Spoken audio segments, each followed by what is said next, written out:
Hello friends, welcome to my YouTube channel Food Lovers ala সকলোকে পুনৰবাৰ স্বাগতম জনাইছো। আজি লৈ আহিছো ইফতাৰ স্পেশাল এটা ৰেচিপি। আশা কৰো আপোনালোকে ভিডিওটো সম্পূৰ্ণলৈকে চাব।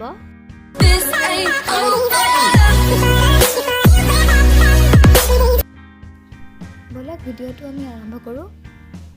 প্ৰথমতে আমি পায়স বনাই লম। পায়সৰ বাবে মই 1.5 লিটাৰ পৰিমাণৰ গাখীৰ লৈছো। গাখীৰখিনি মই প্ৰথমতে এটা বইল অহালৈকে চামুচেৰে এইদৰে লৰাই থাকিম।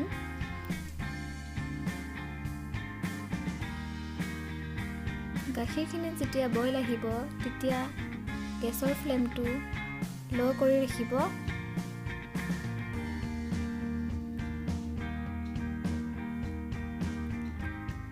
গাখীৰখিনি বইল অহালৈকে মই ইফালে চাউল ভিজাই ৰাখিছিলো। মই জহা চাউল ব্যৱহাৰ কৰিছো। মই 100 গ্ৰাম পৰিমাণৰ জহা চাউল লৈছো 1.5 লিটাৰ গাখীৰৰ বাবে।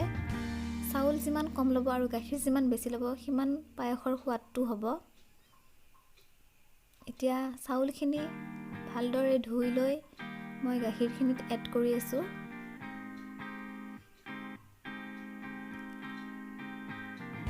চাউলখিনি দিয়া পিছত ভালদৰে পুনৰবাৰ লৰাই থাকিব লাগিব, নহলে চাউলখিনি তলৰ পৰা লাগি ধৰিব পাৰে।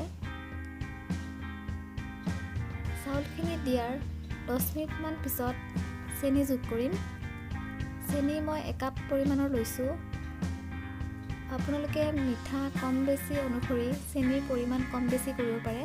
যদি মিঠা বেছি খায় চেনি বেছি ল'ব পাৰে।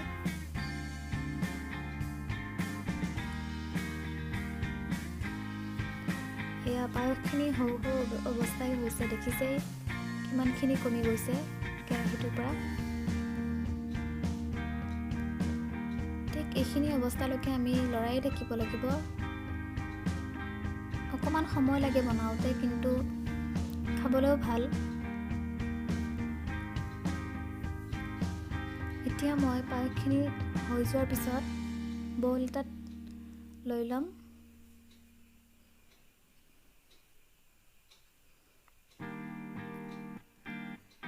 এয়া মই পায়সখিনি হোৱাৰ পিছত এখন বল এটাত ওলাই লৈছোঁ।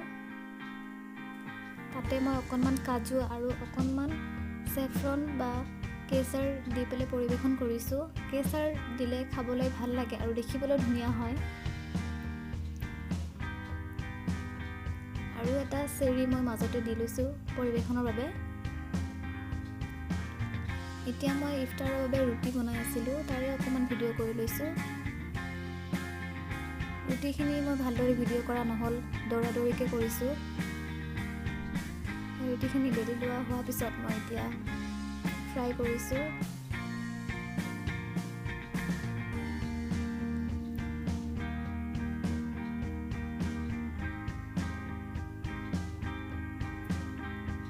এয়া ৰুটিখিনি হৈ গ'ল।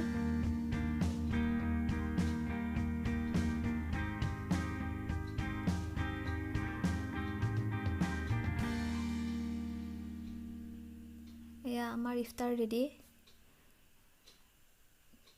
এয়া ফল মূল কিছুমান, ৰুটি লগতে পায়সখিনি। দেখিছে কিমান ধুনীয়া হৈছে পায়সখিনি। এয়া অকণমান বুট ভাজি লৈছিলোঁ। এয়া সকলোখিনি মোৰ হৈ গৈছে। আপোনালোকে খুব কম সময়ৰ ভিতৰতে পায়সটো তৈয়াৰ কৰিব পাৰে। এয়া আজিৰ ভিডিঅ'টো আছিল ইফতাৰ স্পেচিয়েল। ইফতাৰ সকলোখিনি মোৰ ৰেডি হৈ গৈছে।